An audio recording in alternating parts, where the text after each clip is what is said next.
But if I were to say, my fellow citizens, that we shall send to the moon 240,000 miles away from the control station in Houston, a giant rocket more than 300 feet tall, the length of this football field, made of new metal alloys, some of which have not yet been invented, capable of standing heat and stresses several times more than have ever been experienced, fitted together with a precision better than the finest watch, carrying all the equipment needed for propulsion, guidance, control, communications, food, and survival on an untried mission to an unknown celestial body, and then return it safely to Earth, re-entering the atmosphere at speeds of over 25,000 miles per hour, causing heat about half that on the temperature of the sun, almost as hot as it is here today,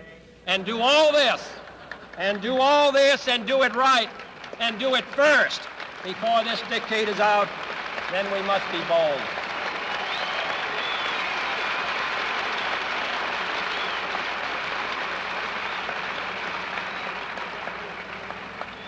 I'm the one who's doing all the work, so we just want you to stay cool for a minute.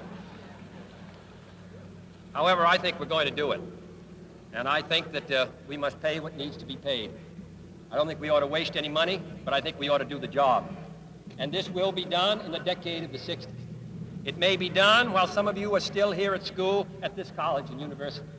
It will be done during the terms of office of some of the people who sit here on this platform. But it will be done, and it will be done before the end of this decade. And I am delighted that this university is playing a part in putting a man on the moon as part of a great national effort of the United States of America.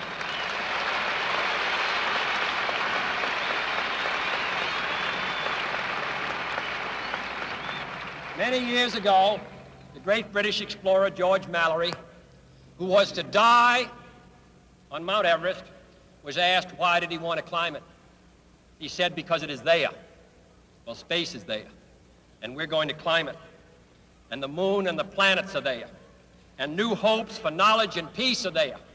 And therefore, as we set sail, we ask God's blessing on the most hazardous and dangerous and greatest adventure on which man has ever embarked. Thank you.